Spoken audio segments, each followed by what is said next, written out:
All right, here we go. All right. Well, Hello. welcome, Mandy. Well, thank you. All right. So, yeah, we're not big on introductions. we just dive right in, and it's kind of like a playground. We don't. I mean, people don't introduce themselves to the playground. They just go in there and start playing. Well, this is kind of like our virtual living room, and we imagine that you've come over to visit with us, and so we just other people kind of sit in on our conversation like they're sitting on the couch across the room from us. So that's, of course, I love it. Yeah. All right. The first one is we strive for things we already have. We just tell ourselves we don't. Letting go is removing those blocks. Yeah, it was funny because I didn't know she had this book. I had this book laying here. No, it was laying right here, and I grabbed my tea, and I was drinking my tea, and I go, oh. You saw it laying there. I didn't know she had this book, and it happened to be sitting right there. Yeah, this is a really good book. If anybody, yeah, it's by David Hawkins, and it's really, really good. But yeah, it's all about letting go, surrendering, and all of that, your pride, and all those fun things. Yeah, letting go kind of seems the process to let go seems to be kind of in reverse. You almost have to use reverse logic because you don't try to let go. Mm-hmm. You have to allow yourself to let go. And in order to do that, you have to let go of all the things that are tying you to this, I don't know, 3D, 4D matrix world. But this world doesn't want to let you go, or we don't want to let it go because we're pattern matchers. Once we do, we dive in the patterns and we make the most of it. And it's. I found like in my early years before I was fully awakened, I felt like I needed things because there was so much out of control in my life. For some reason, that was my things I could control and organized around me. So the art of letting go is so much more of a detachment. And the more you become in tune with other states of consciousness, letting go can be a physical, it can be tangible, it can be material, it can be energetic, it can be so many things. And so like when you get into other states of consciousness, you realize that literally nothing in this 3D plane is needed or wanted or necessary. Right. Yeah. Yeah. To me, what we hold on to, they're really pacifiers. And I found instead of going cold turkey, just trade pacifier for another pacifier. The process of moving will show you that you don't need the pacifiers, but you keep utilizing, changing pacifiers until you come to that realization. I also love telling people the quickest way to manifest anything is to purge of it. Say you want a new purse or something, go purge them. They'll come to you. It's like that energy exchange of giving it away, letting it go, to be able to bring in the new energy, the new thing, whether it's tangible or anything. You can do that in anything, just in manifesting. Yeah, exactly. And like you were saying, what was coming to me about, you don't have to try to let go, because if you're trying to let go, that means you're holding on. If that makes sense. It's like triggering a wounding, maybe, or fear. Yeah. Say, well, I'm confident.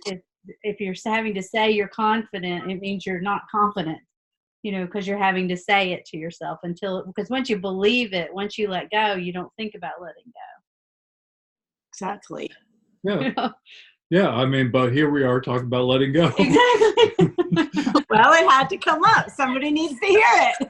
So I think what we're trying to do, the system has brainwashed us. What we're trying to do is re-brainwash ourselves back to work in our favor. Yeah. Because, I mean, that's how we operate. We are a computer system. Because think about it. Think about how we address things, and I mean, it's like a computer. It's the only difference is that we have this chaos built into our soul that we bring in, and that's our idiosyncrasies. And a lot of people wipe that out because they get so overloaded with just getting through life that basically they're a zombie computer. What also came, sorry. You're fine.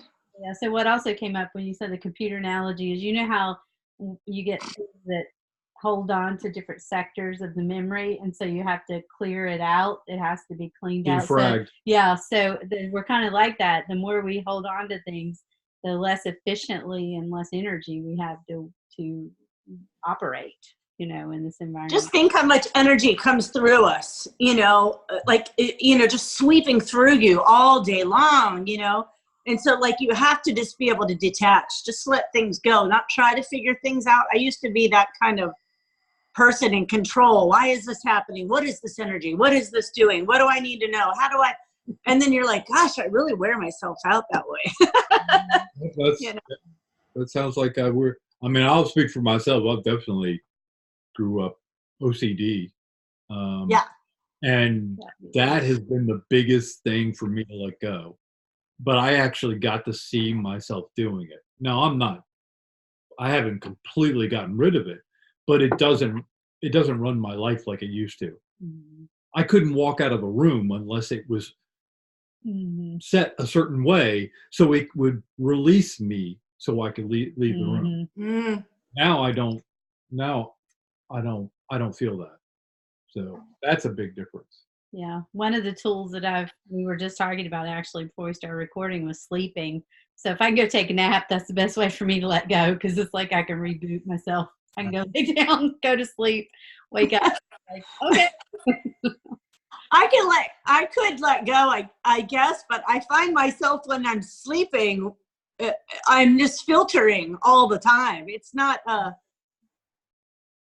like I'm having to take a nap or rest or anything, because when I do that, then I'm hearing so much information, or it's being shown to me, or it's coming through, and it's like I'm constantly like this work in progress going on of receiving this information and letting other things go just to understand it, Of course, sleeping is such a great way to just like calm and let it flow to you where your ego's at rest. Right. And that's so good. But I found myself over the past couple of years, it's like sleeping is just like another job for me. I'm learning and hearing and growing and going, and I just got the day shift and night shift. Yeah, exactly.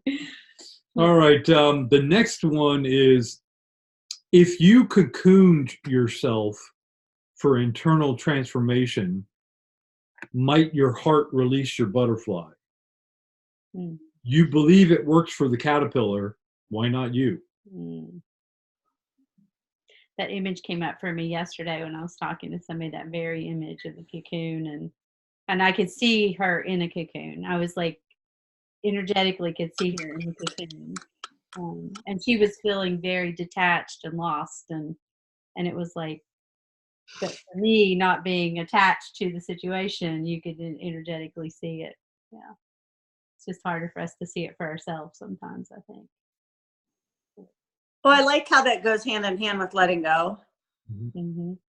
Right? So when you're in that cocoon of growing or in state or in whatever it is, I had for 17 years, I had what I thought was lupus and RA and all of those things, And so I just was in that energy and in that sickness and thought patterns and limiting beliefs of bringing it all to me, manifesting all of that in my life, that I always use that symbol, actually represents lupus, the butterfly.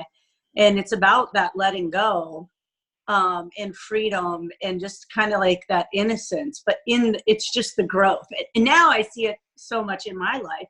So like having healed myself from 5 diseases, I also have now that freedom, my wings are unfurled, my angel wings are there.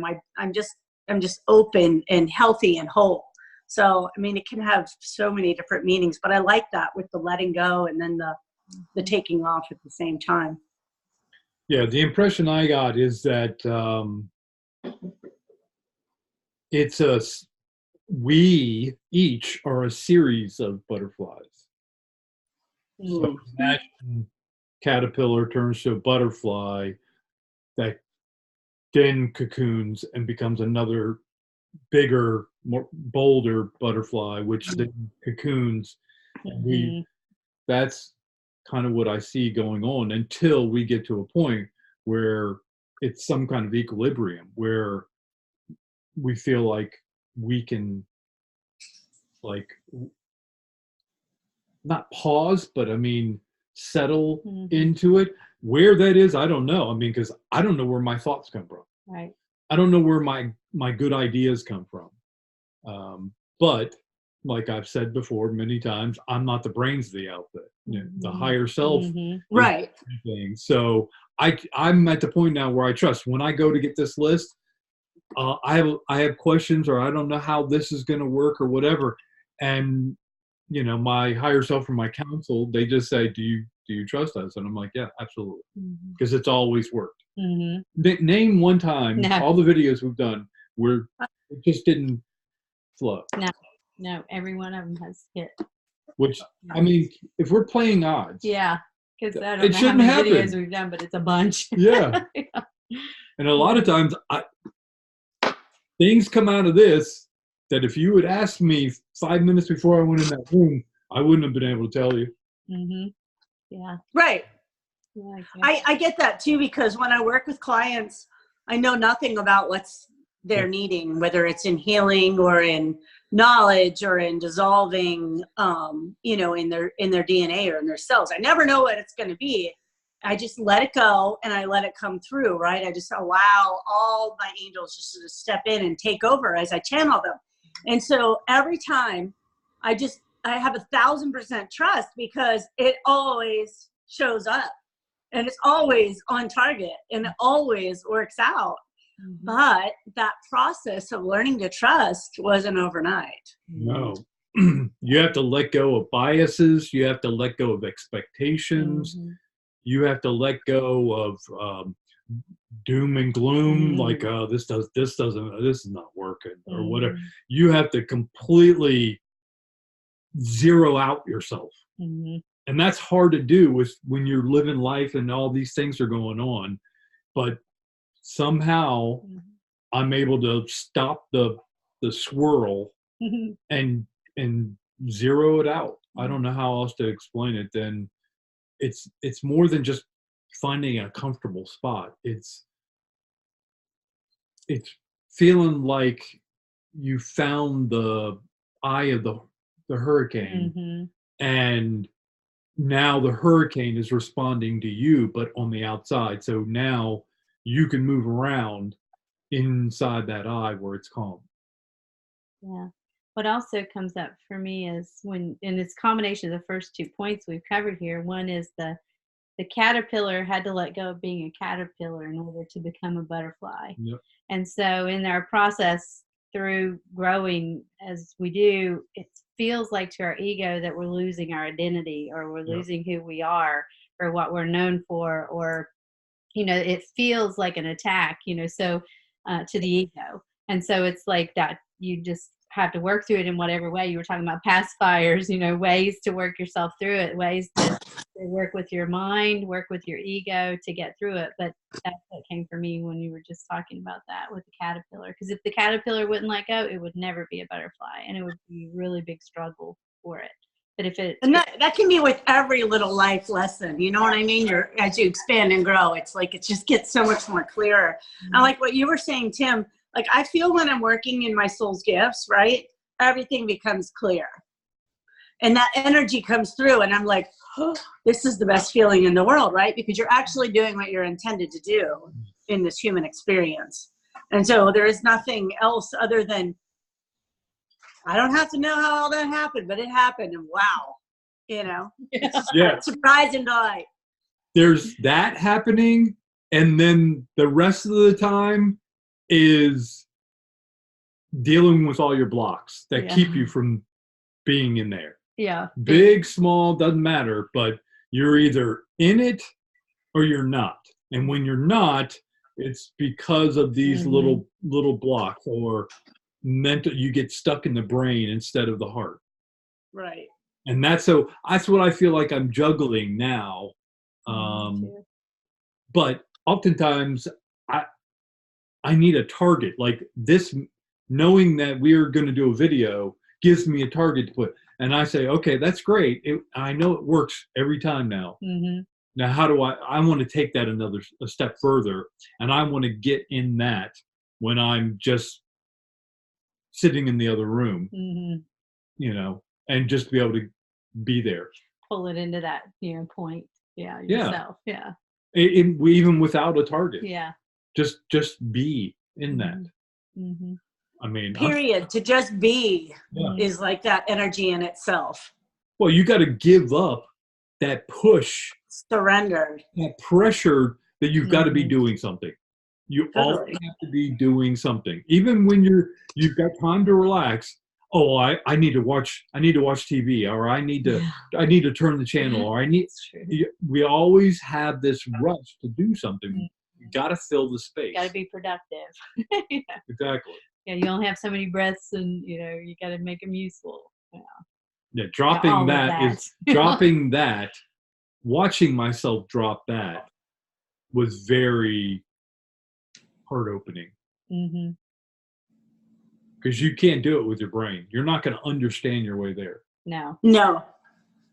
If you had all that information beforehand, you would then probably go, I'm going to overthink this one. Yep. So if you already knew how it was all going to work out, and all the little aspects, and how you would be like, I'm going to line it all up. and you're going to get too much in the way instead of just letting it go and just letting it happen naturally. And so that's just divine trust. Yeah, I agree. It's really a freedom. It's really freeing when you get there, or appreciate yourself when it's happening, Yeah. All right. The next one is the belief in miracles is your higher self's invitation to transformation. Absolutely. So think about it. One of your best friends or whatnot from, whenever, just comes to you and says, hey, this happened to me and whatever. Do you believe in miracles? How would you answer that? Would it be complicated, or would it be a simple yes or no? First of all.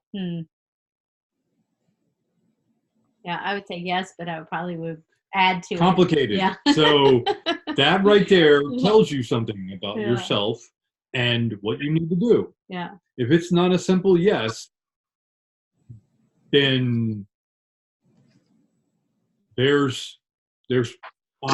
I'm going to think that there's some of your block right there. Right. Yeah. Because my answer is, because when I was putting this down, I go, whoa, I need to figure out where I am. Do I believe in miracles? Yes. That's what came up. Yeah.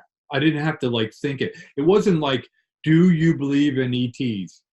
Yeah. Because that it would be a little bit longer. Rationalize. Yeah, because I would say, well, yes, but they're us. They're in some, you know what I'm saying? I would get into that. But miracles? Yes, because what is a miracle? Yeah. Unexpected happens. Yeah, outside what the standard operating parameters of this existence, anything occurring outside there there is no explanation for it. Absolutely no explanation for it. So, and I think if somebody's going to ask me, they want to tell me something. Yeah. Yes. Yeah. So it's easy to say yes, because you're going to let them go, and they need to say something. So it's definitely an opportunity to listen. And then if they want what your thoughts or experiences are with it, or your beliefs about it, then they'll ask for it. But I think it's a perfect opportunity to listen, because something profound has happened to them, perhaps. Yeah, you're kind of hitting on something here. This is why there's a reason why these things are worded the way they are. The belief in miracles is your higher self. This is not some other person. This is are you your higher self, or do you see them as another person? A lot of us see our higher self as another person. Yeah, exactly. Yeah. You just. Yeah, we both did it in different ways. We're all guilty. Yeah. We all do it. Yeah.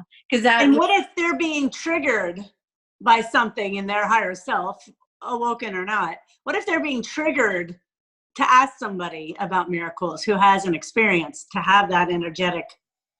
Have you ever just been like, I have an overwhelming feeling to ask somebody something, and then you ask them and then it pays off and you're like, wow, that was really deep and insightful and interesting. Holy cow. I didn't understand where that conversation would go. So it's so much, you never know where the direction may go. So that could be their higher self, just feeling. I have, like, some people come up to me and they're just like, you have such a familiar face, right? So they need to, like, start an energetic exchange with me. You know what I mean? But there's something guiding them for maybe some reason.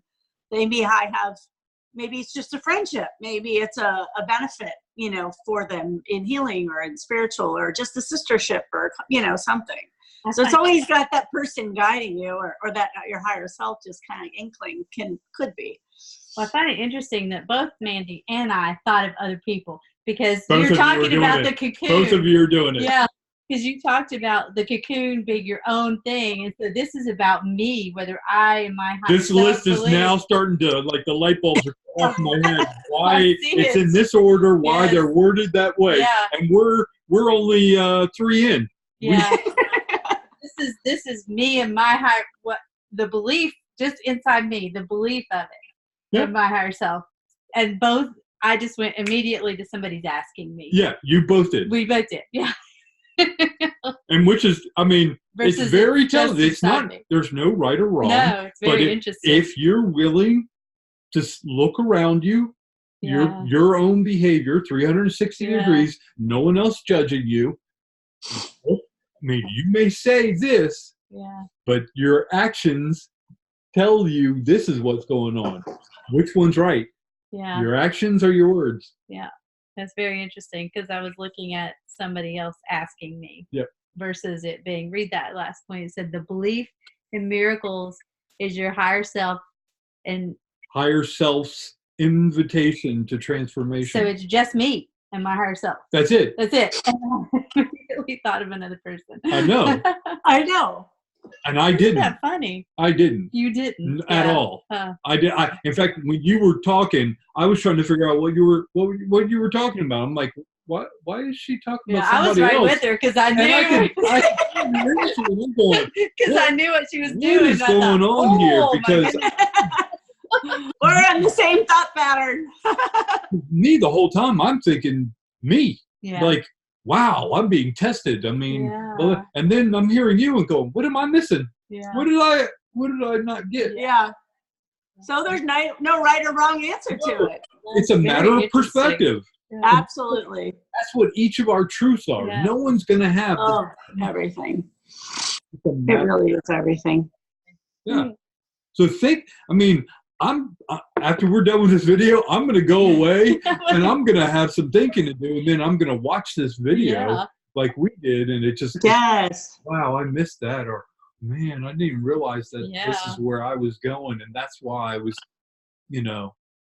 I could see my not bias, but I could see my leanings. I'm leaning this way. Yeah. And watch when you watch this replay, because I can see the energy moving between you two. Yeah. You'll see it on the camera. Is it like ping pong? Well, it's interesting. It's very interesting. Yeah. Yeah, because it's like, for me, what's coming through is letting go of others, letting go of the other. So that it's just me. You know what I mean? Yeah. Because I haven't let go of the other. Yeah. Very interesting. Very interesting. I'll definitely have to sit with this. I know, we might need like a part 2 now that we've watched it. Let's get back we might just do the same list every day. Because the answer is going to change every day. Okay. And then the universe is like, we didn't want you to overthink it. That's what we're about to do, This right? was supposed to be simple. Yeah, it's But like, you made it like, complicated. we have another list ready. Could you like They're like, wait, we didn't do it that way. We're still doing Tuesday's list on Thursday. All right. The next one is it hasn't happened yet, but when I stopped believing I didn't have a green thumb, plants bloomed for me. Oh, ouch. That one hit me. Yeah, exactly. Do I need to read that one again? Well, I'm remembering it didn't happen at first. Yeah. Right. It hasn't happened yet. Yeah. Hasn't happened yet. It hasn't happened yet. But when I stopped believing I didn't have a green thumb, plants bloomed for me. Because I'm blocking them by saying I'm not this. I don't have it. Just like saying I can't sing. Well, I'm not going to be able to sing as long as I tell myself I can't sing. As long as you keep doing that, Yeah. you're not going to be able to sing. Yeah. And universe is listening to you. It's saying, oh, you don't want to know how to sing. Okay. Oh, that's cool. I can send you more of that. Mm-hmm. More of not being able to sing. Yeah. Yeah. So, We're conscious creators. yeah. Mm-hmm. When I got this one, I was like, this is a time loop. And I'm like, yeah, but remember that. It past that, you realize what you tell yourself. Yeah, absolutely. It's a circle, and you just have to pull this out that you have control of. I'm going to stop saying that I don't have a green thumb. Mm-hmm. I'm going to pull that out and watch it all unfold. Yeah. And boom, boom. Next thing you know, you've got all these opportunities for plant growth. Yeah. It's your growth. Mm-hmm. You're letting you grow. You're letting you expand beyond the limitations you tell yourself. Like, I can't handle this. I can't believe that. Any of those are blocks. It can be as simple as I'm hungry. Mm-hmm. And then what do? 10 minutes later, you're in there cooking something. Yeah. Or you see it on TV. Yep. The power of suggestion. Mm-hmm. The conscious creating is literally everything. And so whatever is showing up for us, we've attracted it, good, bad, or indifferent, right? So like pre-paving your day, pre-paving how you want that plant to grow.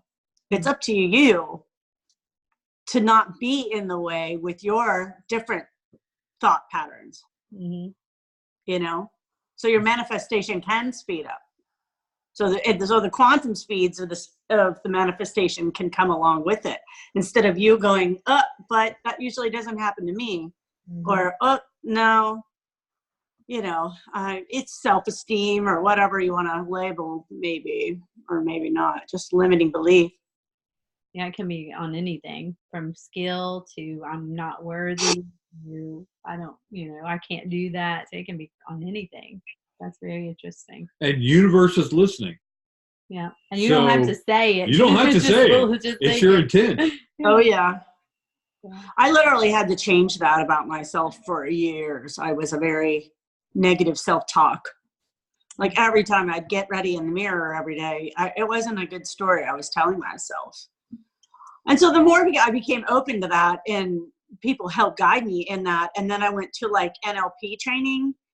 That just like was mind blowing. And I was like, wow, really hard on myself. NLP is neuro-linguistic programming. Yeah. Cliff talks about it a lot. Yeah. And it basically is reprogramming ourselves. Yeah. Basically. That's why I say we're computer systems, is because we program ourselves by what That's right. I was never one to like bash myself, but I was a constant criticizer. I would criticize and say, well, you shouldn't have done that, or you could have done that better.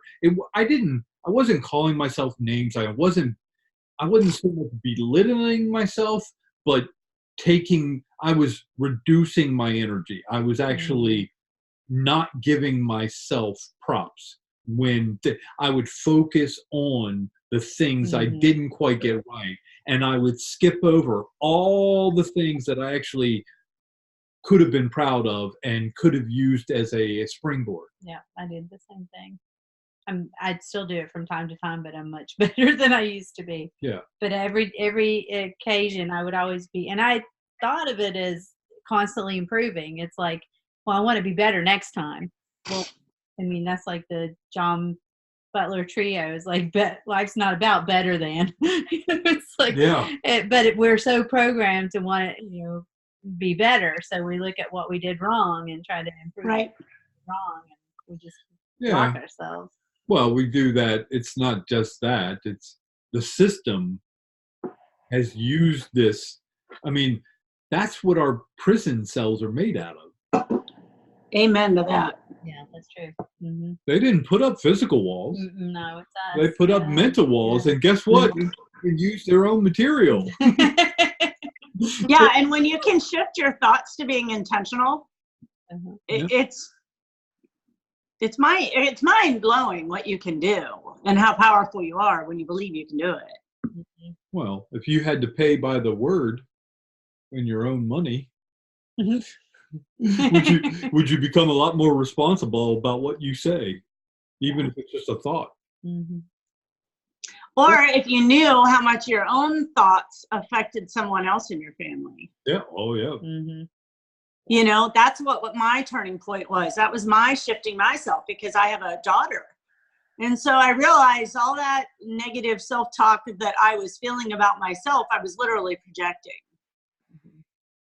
Not liking the way I dressed, or not liking the way I looked today, or not liking my body, or comparing myself to somebody else, or any of those things. She grew up with that, me saying, oh, it's okay, I'm just going to cover myself up, or I'm just, maybe I'm not going to. She watched it. It was, me imprinting my limiting beliefs onto her, unintentionally, but intentionally at the same time. I had to learn it. You had to learn it. Yeah. Yep. I mean, we all do it to some extent. It's a matter of, can you catch yourself doing it? And then will you then allow yourself to admit that you are doing it when you catch yourself doing it? Those are big statements. That's a big realization to say, oh, it seems like common sense, and oh yeah, well, yeah, of course. But to actually do it to yourself, I mean, it's kind of, ego gets a hit, appreciation for yourself, for oneself, self-love, period. Well, it's like holding yourself up at gunpoint and robbing yourself. Yeah. Who would think that you would do it? But we do it. We do it to ourselves every day. We wake up and we rob ourselves by what we tell ourselves or don't tell ourselves, and then wonder why we've got no lunch money. But I always felt so good when I could catch myself in the moment, and I could cancel, clear, release that.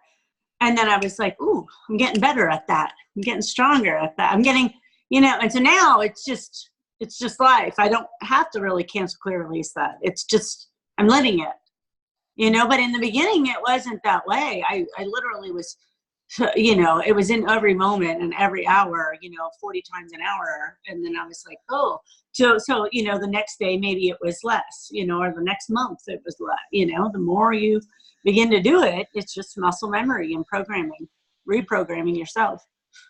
Yeah. Well, I mean, I've had these thoughts for a while, and I never could quite get the, I guess, analogies down or words or whatnot, but it kind of just blipped in just now. You take two people, let's say, Bob and Charlie. Both Bob and Charlie are gamblers. They both gamble a lot. Okay. Bob is addicted to gambling, and so it therefore intrudes on the rest of his life and limits him what he can do. Whereas Charlie is a gambler, loves to gamble, spends a lot of time doing it, but he's not really addicted to it. He's accepted how much he does it, and he can kind of compartmentalize it so that it doesn't really intrude on his life. So he's functioning. Right. It's a functioning gambler. Yeah. Yeah. And there are other people but the thing is oftentimes Charlie's going to be perceived to be much happier than Bob. And the reason is because he's negotiated a peace, whereas Bob hasn't. Bob judging himself. Yeah, constantly judging himself, and it constantly produces this loop that ends up bashing him, and he can only find relief by going and doing the one thing that's causing him to feel that way. Right. Instead of having a healthy boundary. Exactly. Yeah. Nothing out there is bad. That's going to be hard for people to realize. Yeah. Nothing out there is bad. It is a matter of your perception and what you tell yourself. Some people curse. Some people don't. When those people that don't hear other people curse, they get all riled up about just simple language. Yeah. Now, I don't like to rub people's nose in it, but I'm not so hung up about it. But I also don't really curse that much because, I mean, I used to. I was in the Marine Corps, so I mean, we had curse words interspersed with English when we spoke.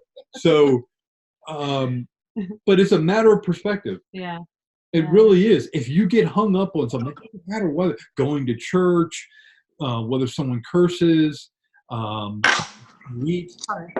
it's a matter of can you find where you can zero it out. So you can be okay with it, equal, neutral with it. Right. Yeah. So it neither gives nor, if it's giving to you more than it's taking, well then that's good. I mean, that's what we look for. Yeah. And if it's taking more than it's giving, that's the one you got to worry about. But can you at least zero these things out? Because even too much of a good thing, think about it, can be detrimental. Yeah. I mean, eventually we've got to cut those ties to the things of 3D that we've perceived as really good. Because otherwise it's a boat anchor and keeping you from 5D. Yeah. It's even like we want to vibrate so high, right? We want to vibrate so high, but we still have to stay balanced because we have to ground. And you're like, wait a minute, but it feels so good, but you still have to stay balanced. You have to stay grounding. You can't have too much of that without just, have that balance in anything. Well, like you said about if you want a new purse, it's probably good to purge, get rid of the old purse. The need now comes there. It's tangible. Now, oftentimes, the universe will answer that. So it's the same concept. So it's kind of like, in order to get out of 3D, 4D, and get to 5D, you've got to not want 3D and 4D anymore, but yet you still live in it. Yeah. But you've got to release the boat anchors that tie you to it. Well, we're spiritual beings having this human experience. Yeah. Good, bad, or indifferent. It's just, and some days it's easy and some days it's not. And some days it's just another, those days that it seems to be troubling you, it's like, I need to go inside. I need to go in and figure out why I'm perceiving it this way, because it's something about myself. Is it a good segue? Is that why you're laughing? Yeah. Yes, very much so. Okay, yeah. Okay. I just chuckling. Okay. Just certain things are coming up to me. They're going, okay. But that is a good segue. Yeah. But all of this, it's funny how this is worded and how this is ordered and everything. Well, one point I'll add to that then before you go on is okay. Yeah, what I found is those days where I'm really struggling, it's because I'm holding on to something. Yes. Oh, and it's not me. It's a detachment of some sort that I'm hanging on to. Well, that's the thing is, every one of us is holding on to at least one thing that's keeping us tied from everything else out there beyond 3D and 4D. Yeah. Otherwise, we wouldn't be here. We'd be beyond this. We'd already be up in the 6th. And that's when you go into that, other dimensions, and that's like I was saying, it's like literally I've gone to other dimensions and I'm like, please don't send me back. And they're like, no, you have work to do. And I'm like, they don't really need me. They're I not don't like it up here too much. This job isn't worth Oh, it. it'll be fine. Just trust me. It'll be fine. They're like, no, you have to go back. Okay. As they snicker. Yeah. Your high self saying, you made this deal with me. Yeah. As I fold my arms and stomp off. I wasn't thinking this like this. The next one is releasing time's lock on your futures, on your fortune. Sorry, releasing time's lock on your fortunes, changing maybe someday to just a matter of time. Wow. I got that one. Doesn't that just, yeah. Oh my gosh, I just got chills. Yeah, that's so eye-opening. I hope it's eye-opening for everybody watching, because that's a huge one. Yeah, it is huge. I mean, that speaks to your belief and your trust and everything. I want to read it one more time. I'm sorry. It's like, wow. Releasing time's lock on your fortunes, changing maybe someday to just a matter of time. Mm-hmm. I love it. Wow. When you're feeling worthy of being able to receive whatever it is that you're after, is such a big one, and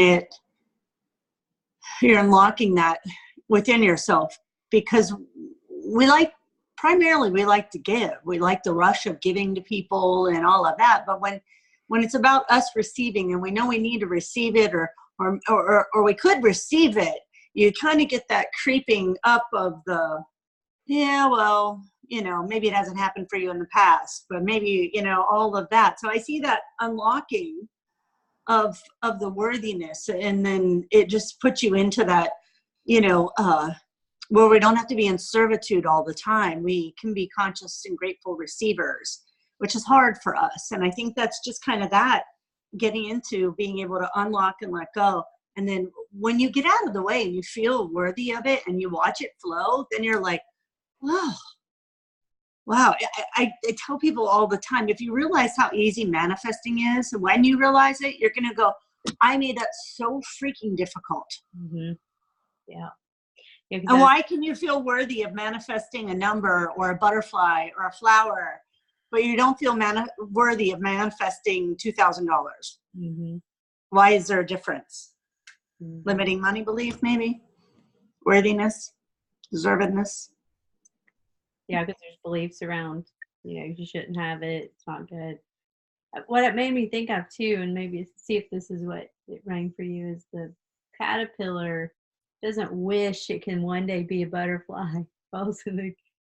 It knows it's going to be a butterfly. I mean, it's just going to happen over time. It just takes time to go through the transformation process. So it's like, if you trust and you just know it, it's going to come to you. Yeah. Now, that's kind of how I feel it. A lot of times when I get these, I get them impressions first. Mm-hmm. The word I have to conjure. Mm-hmm. This is the magic that I apply. I just figured it was channeled, so that's awesome. Yeah, mm-hmm. I just get impressions. Mm-hmm. I get dreams. I get my dreams. I get other people's dreams. I know. But most of the time, I don't even get pictures. Sometimes I get pictures, and sometimes I get a little bit of video. Mm-hmm. But oftentimes it's just impressions, mm-hmm. and then I play around with it. It's like, being that video editor. I'm working with the raw data, and forward and backward and cut and slicing and everything, and just getting it right. That's me applying analogies and word phrases in order to get it to flow, mm-hmm. where it doesn't seem so abrupt. And then it also, there's a magic in the word placement. This word before that word, this word, a preposition of that mm-hmm. phrase. There's no way I can calculate it. It's mm-hmm. how does an artist explain how they paint a a mountain scene. Right. There's no words for how you go about doing it. We all are magicians, but some people seem to be able to paint with words better than others. Why? Yeah. I don't have an explanation for it, but I notice when I listen to someone who is very eloquent, and it makes me want, just like an artist, Yeah. the music, it resonates with you, and you can either get in the way of it or sit there and let it energize you. And lately we've been listening to John Butler Trio, and it's amazing. It just energizes. I can't help but play it. Excuse me. No matter what I'm feeling at the time, I play that, and all of a sudden they all go away. You're just like, I'm good. I'm good. I'm good because it's bouncy. I'm singing the words. I didn't even know most of them, but I've got the energy, and that's good enough. And then next thing I know, I'm like, I'm gonna go in here and read because I got all this stuff coming to me. Now, what was the catalyst? Who cares? Right. All I know is I started listening to music and I felt better. So, to me, the releasing is, we're talking about releasing time. Yeah. Okay, think about it. Time is a construct. So, future, past, this goes back to the one I talked about, the green thumb. Yeah. It's because we believe in time. We believe this happens before that. So before you can have that, you've got to have this. This has to happen, and that has to happen, and that has to happen. That's all the blocks that you put in place before you can have your fortune. And so time, when you said it's a matter of time, because it's the belief of time. It's a matter of time until I can read this 5, 6, 7 times, and each time I see a little bit more depth to it. Yeah, exactly. Yeah, that's cool. I love that. These are I'm a puzzle freak, so I love when it's like, oh, I got it now. It's like I'm 3 deep. That's as deep as it. No, there's another one. Oh wow. Look. 3, 4, 5 meanings. Yeah. Yeah, and that's what a magician does. I can't explain how I do it. I don't know how, why, whatever. I'm not going to argue with it. I'm going to trust it, and I'm going to run with it. Play with it. Yeah. I'm going to go bet. It's like a gambler. I went right back to that analogy. So I like that one. That one, when I got that one, I was like, oh, wait a minute. Okay, make sure I got this. It wasn't until you read the last couple words, and I was like, oh. It tied it all together. Yep. And that's the wielding of the magic, is getting so that it activates you. Yes. Activates someone. That's what magic is. Yeah. Yes. It basically just activates you. What you do with that activation is entirely up to you. But same thing, what do good musicians do? They activate you. They make you feel something than what you were feeling. Yeah, exactly. Or painting, or anything like that. Elicits feelings. Yeah. All right. So the next one is synchronicities are where you are starting to believe in miracles. Time synchronicities begin the release of your fortunes. And yes, it's just a matter of time.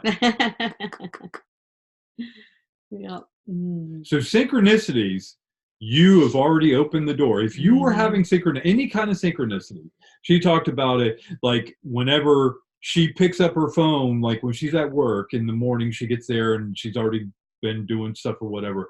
And she goes to think about me. She picks up her phone, and that's when she oftentimes will get a text from me saying, hey, how you doing? Or, whatever. Exactly. Well, yeah, we do that all the time too. Yeah. But we write it off after it happens about the 1000th time. Yes. But we shouldn't. Right. That's, what do you do with that energy? That's new. That's energy. That's your higher self.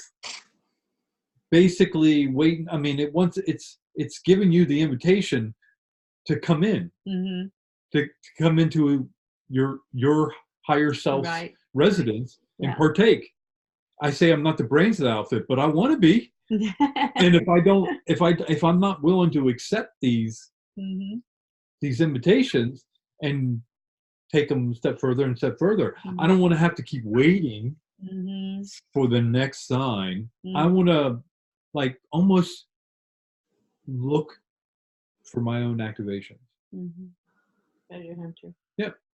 Well, if you're co-creating it, like I remember when I first was awakened, you know, and then somebody like told me about angel numbers, and I thought like, oh my God, it's another one. Oh my God, like they're really in me. Oh, I get it. It was like all these profound like epiphanies, and then later on, I can remember telling my mentor something about, you know, a number, and oh my gosh, it corresponded to whatever was going on at that minute and that time, and she's like, what if that was your everyday life and it's not even a synchronicity anymore?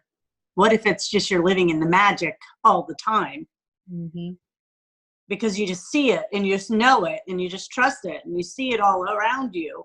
So you don't have to wait for always to come in that kind of timing. And just know it's going to show up because it always will. Well, that's in its own timing. Right. Divine timing. The whole thing is getting away from that's a synchronicity to, hey, that's normal. Right. It's life. Yeah. No, but it's not stopping there. It's saying, what's the next level of synchronicity? Because I've already transmuted that you know, simple layer of synchronicity. Right. So it's like walking the path. You follow the first breadcrumb, and now you're waiting. You're expecting the next one. Yeah, exactly. And seeing it as an invitation, not just a coincidence. Yeah. I'm at the point now, if I look at the clock and there's no synchronicity, I wonder, wow, that's weird. Yeah, exactly. That's the truth. Well, mine, when I see it on the clock, I'm just like, oh, okay. Yeah. Unless I'm like really in a thought pattern or something, and then it shows up and I feel like, oh, all right, that just triggered that whole belief in myself, you know. It activated my knowledge of that faith or that trust that it's going to happen, you know, and just kind of brings you back out of whatever you might be thinking if it's lower vibrational. Yeah. And just kind of brings you back to the magic, right? Because what if we can live in magic every day, all day? You can. Well, we all manifest every day. Yes, we do. And that's magic. We just deny We just don't know. We've given our control and power over our magic to the system. We've handed it over and said, go ahead, you do it for me. Instead of us deciding how it's going to be employed. But that's what's changing right now. This is the butterfly. That's why it's important to take our power back. Rise up and do something about it. All right. Now, we'll see how this will go. This is the last one, but this is pretty long. It's multi-layered here, and so be you know, trigger warning. Okay? I mean, that's all I'm going to say, because when I wrote this, I was like, all right. Now I'm going to be looking for a trigger. Thanks, Tim. Sorry, planted that seed. I just basically loaded the magazine, popped it in there, took the safety off, and handed it to you and said, all right, be careful. Okay. So, all right, so here we go. Do you remember the time when the sun was yellow and Mars had no water? Time has released miraculous discoveries. All right. Okay. I'm going to stop here. There's more. I'm going to stop here. Do you remember when the sun was yellow? Yes. Okay. It's not anymore. Check the sun in a clear sky when it's in like midday. It's no longer yellow. It's white. It's white. Yeah. We've talked to people who will not admit it. Really? Well, I see it as a parallel. Like before, I was open to magic and miracles and whatnot, and I may have associated yellow with the sun because I wasn't ever appreciating it. You know what I mean? It was just the way it's projected to you, whether it's in a picture, a painting, or a TV or something, until I began to appreciate it and it just be there. And then it can be every color. Sometimes there's rings around it. Sometimes it's different color, you know, that whole thing. So for me, it's just layers. Okay, so now I know why my council included beyond the sun being yellow and Mars had no water. If you do a search, if you do a Google search and you just do Mars water, you'll right there near the top, there'll be some YouTube links from mainstream media, CBS News, PBS, about talking about water on Mars.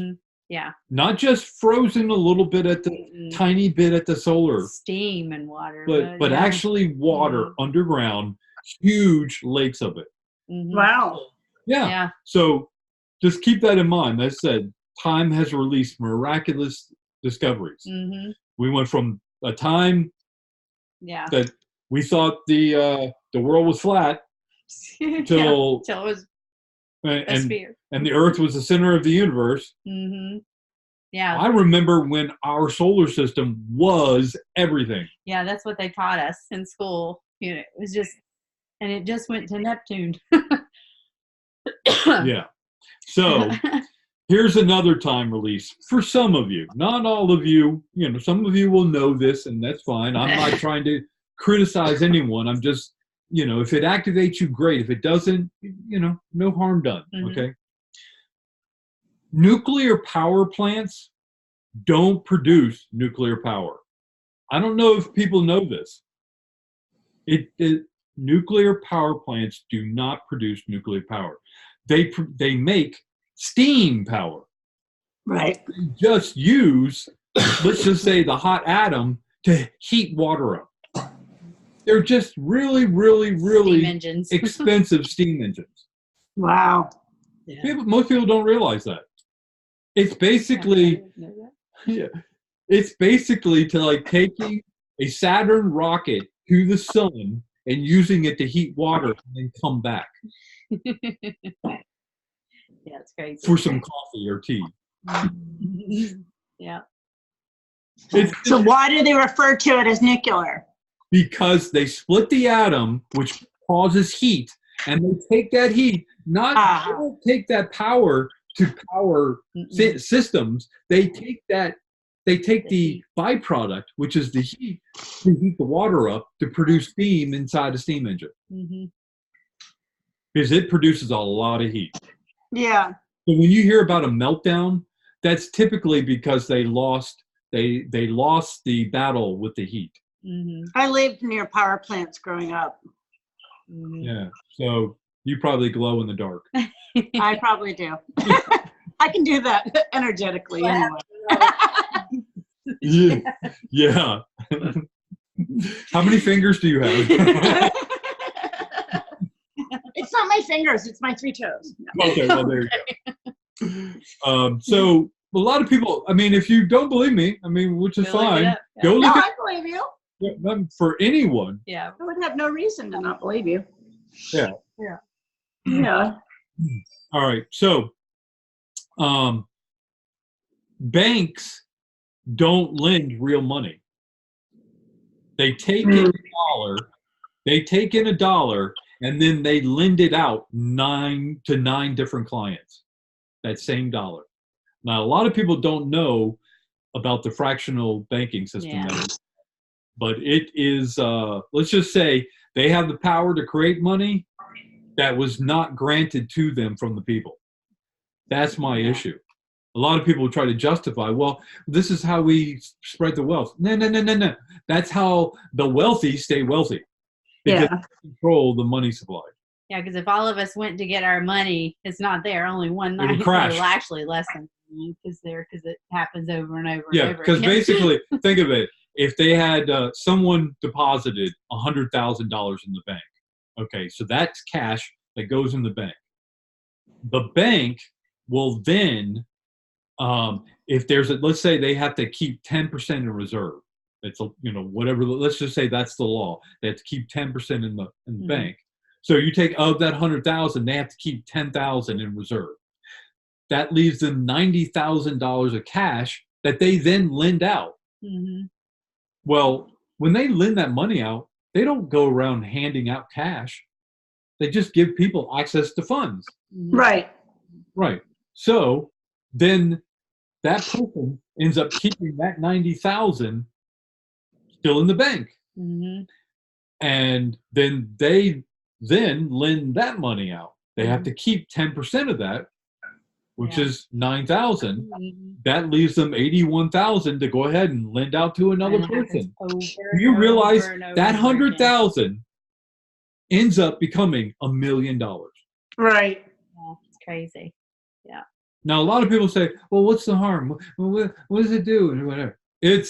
These are elite bankers that are not elected, and they have the power of the purse. Mm-hmm.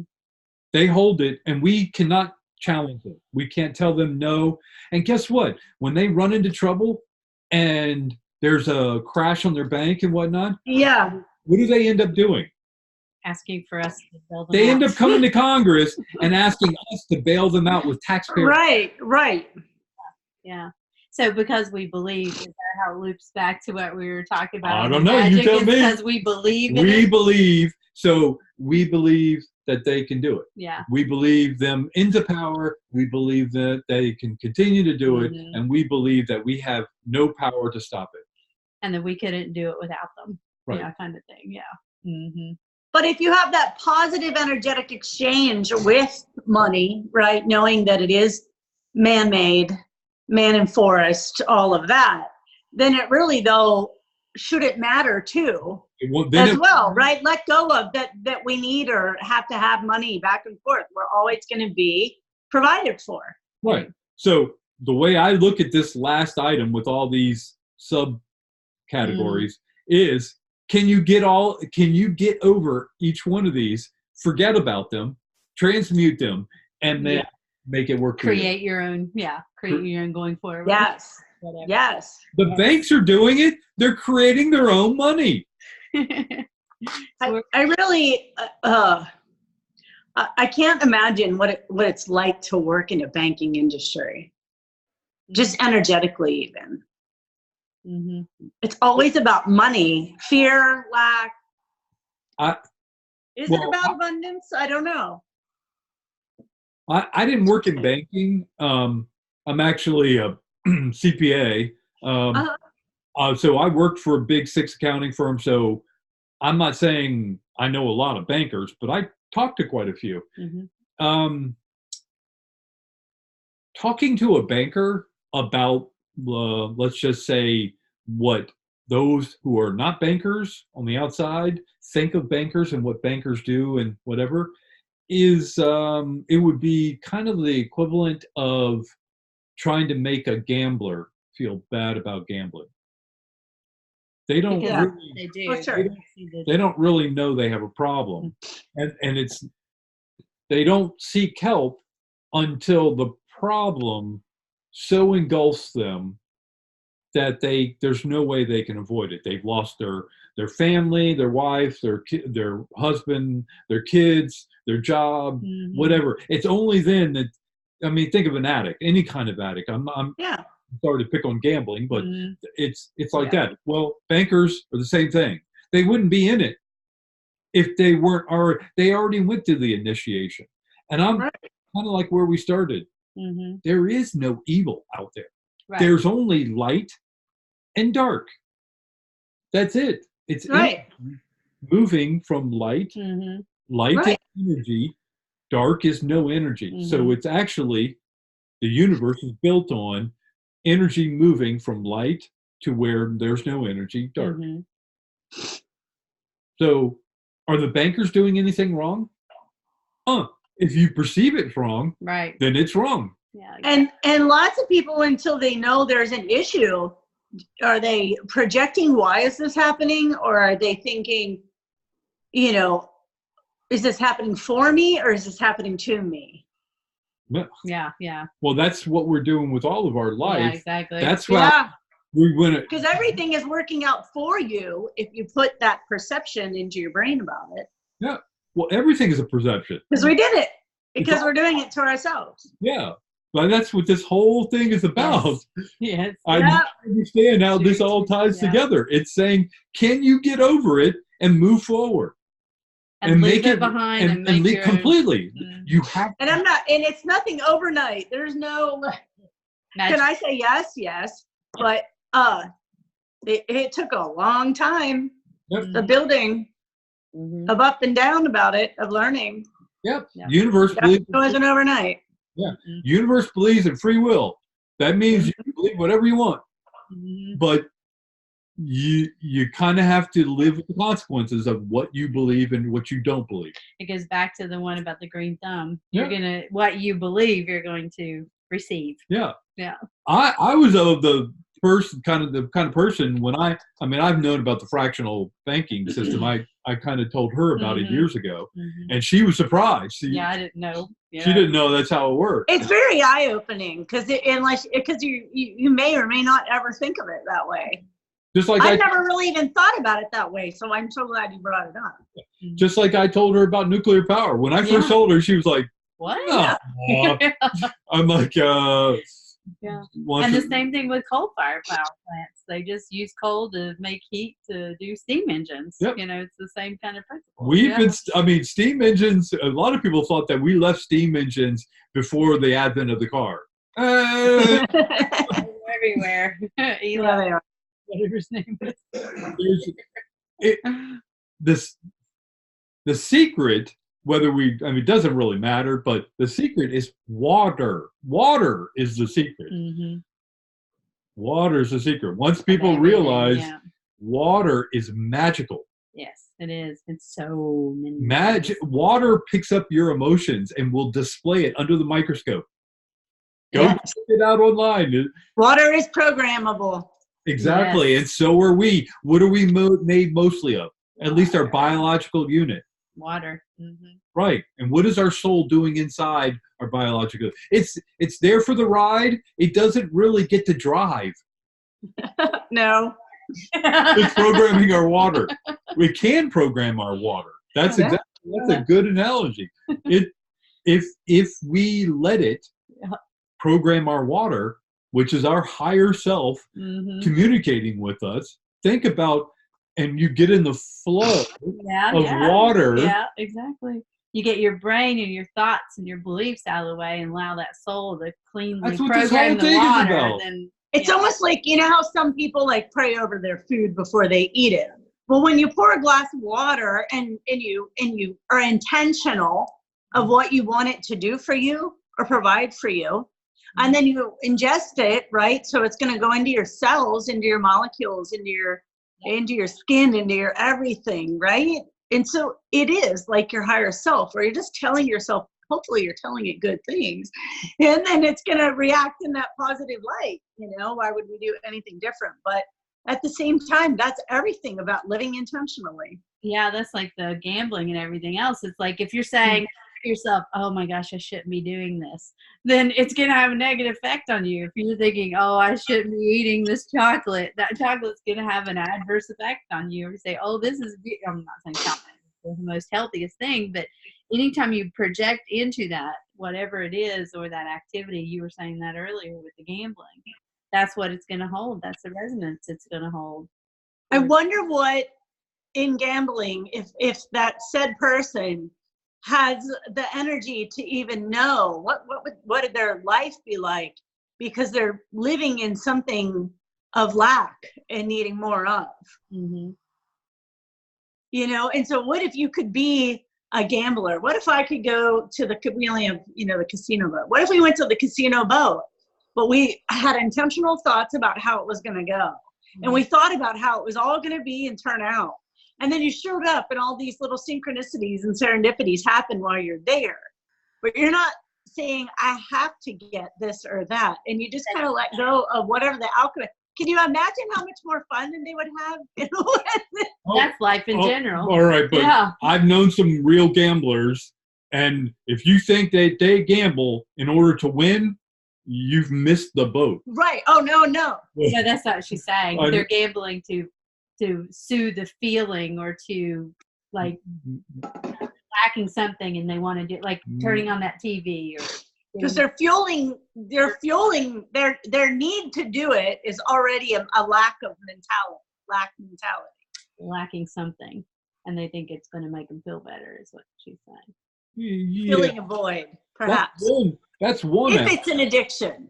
Mm-hmm. Yeah, that's what I say. They're not all addictions. Yeah, that's a lot of people do it for that reason. A lot of people do it not for that reason. Mm-hmm. There's anytime I've ever gone there, I've X amount of dollars and I'm already ready to lose it. Like I've already wrapped my head around losing it. Yeah. But really, I should go in and I haven't gambled in a very long time. But what if I went in and I was like, I'm already going to win. Like this $50 is going to be $150 in a minute.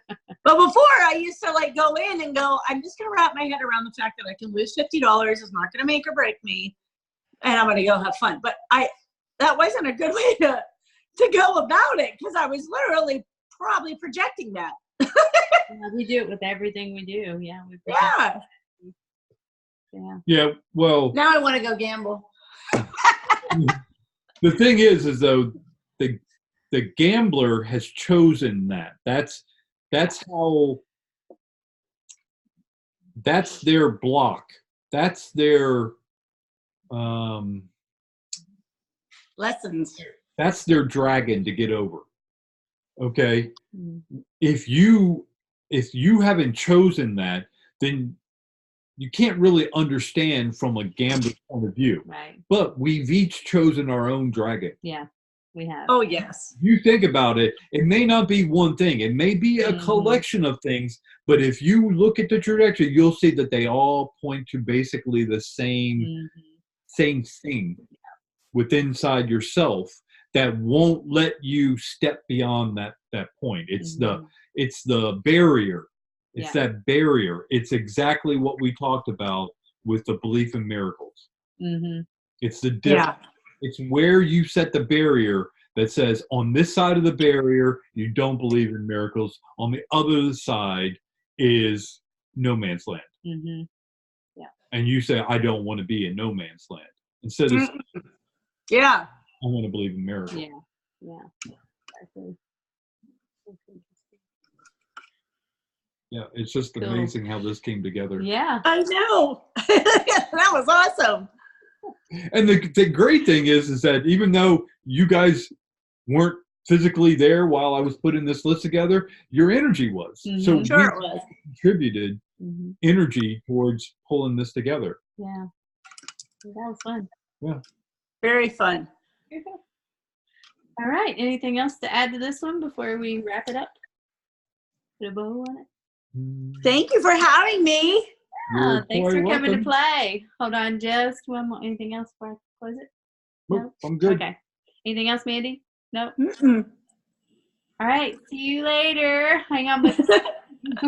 Bye.